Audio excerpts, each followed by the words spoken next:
There were a lot of big speakers, and one of the biggest surprises of the night was Oprah, as in Winfrey, the one and only, who first became a household name right here in Chicago. Sweet home, Chicago, Illinois, she called it.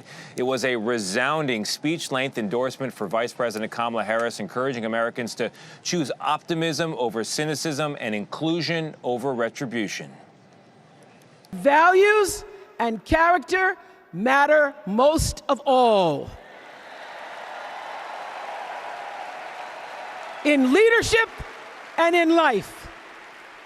And more than anything, you know this is true, that decency and respect are on the ballot in 2024. Well, after we heard that speech from Oprah, those powerful words, we grabbed a stick mic and a single camera and we hustled backstage to catch up with her. This is what resulted. Gayle said that you were reluctant to take a speaking slot tonight. What pushed you over the edge?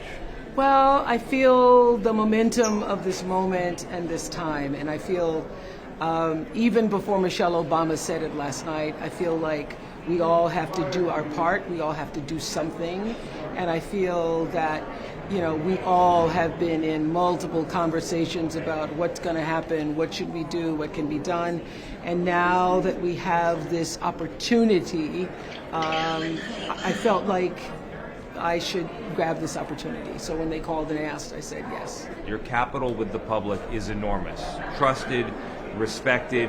Are you risking anything at all entering the political arena to endorse Kamala Harris? And I think the answer people understand in this time and place is yes. So why was it so important to risk that reputation, all of that trust, all of that capital for this moment? Because I really care about this country. And there couldn't have been a life like mine, a career like mine, a success like mine without a country like America. Only in America could there be a me. And I feel that a lot of things are on the line, a lot of things are at stake. And if ever you're going to stand up and fight for your country and fight for freedoms that, you know, I don't need the right to abortion, but I believe that the right to control your body and be able to control what happens to you, particularly as a woman person in this country, is essential. It's fundamental. And all of the freedoms that I have enjoyed, the successes that I have enjoyed, I feel that they're on the line and at stake in this moment. And I think there's a, you know, the bottom line for me is that decency and respect are on the ballot. And that's why I was willing to do it. And let me just tell you, the big risk was when I don't have anything to lose now. I don't have a show, I don't have, it's not, what is it going to cost me other than knowing that I had to do whatever I could to speak up? What will it mean to you to see Kamala Harris take the oath of office as the first female president of the United States? You know, everybody uses the phrase all the time that, you know, it means anything is possible. It will mean that the glass ceiling has been shattered, that the ceiling on any potential for anybody has been disrupted. There will be weeping in the streets, and I will be among those weeping in the streets, okay? Women all over the world will be weeping in the streets. It will mean that actually anything is possible, because this is her mother, her father, to immigrants coming to the United States of America. Only in America could Kamala Harris's story be possible. And I'm here because only in America could my story be possible.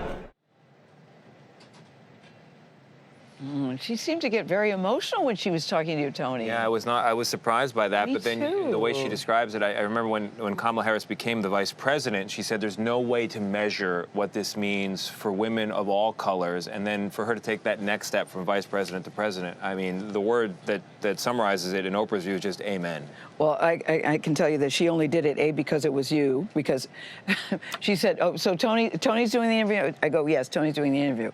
Then she said she got in the car and she was kicking herself because she said, I had a better answer to the question that he asked. I thought the interview was very strong, but she said, I should have said, fill in the blank.